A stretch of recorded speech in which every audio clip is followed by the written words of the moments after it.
Today I'm checking out the ARMORY-R1 VR Gunstock by VR Tactical Gear. Full disclosure, this is actually my first VR Gunstock, so I can't compare it to others on the market. I'm also not your typical tactical shooter player. While I enjoy shooters, I much prefer single player and co-op games over competitive multiplayer. I've been testing this Quest Touch controller for a couple weeks now, and I've got some interesting findings to share from a newcomer's perspective. First, let me walk you through setting up the ARMORY-R1. You'll find 4 main pieces.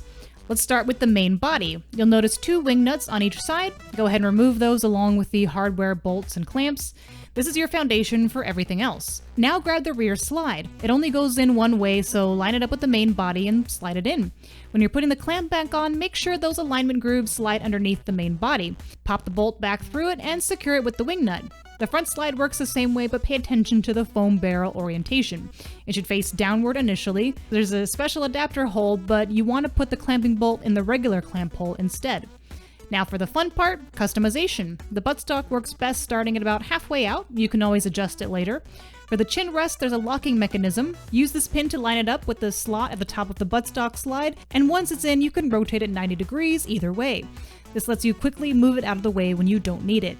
You can also adjust the tension on 3 key points: the pivot points, chin rest, and the foam barrel.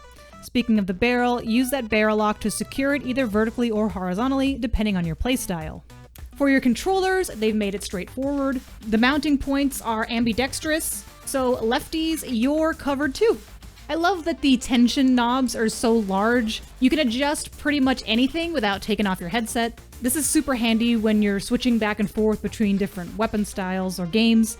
As a side note, I'm actually left-eye dominant but right-handed, which usually causes problems for me holding real-life rifles because I feel like I can't bring my eye down the sights quite properly.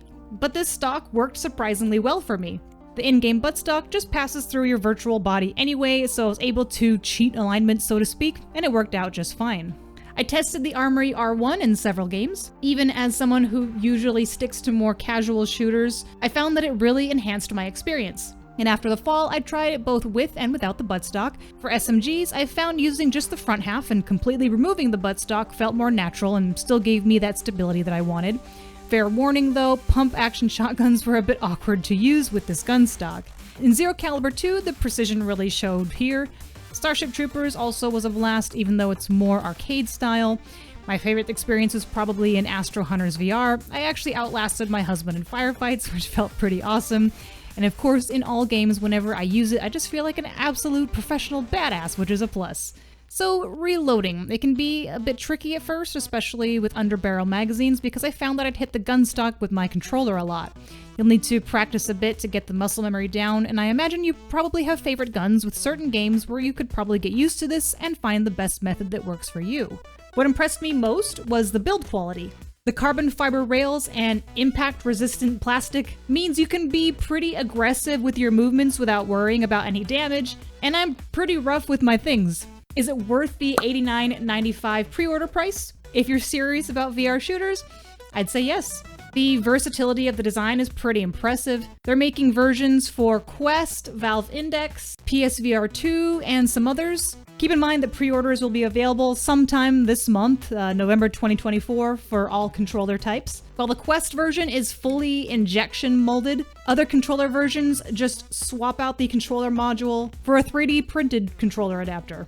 The base gunstock, however, will still remain the same quality amongst all controller types.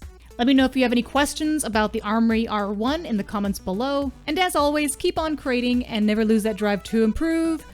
I'll see you in the next one.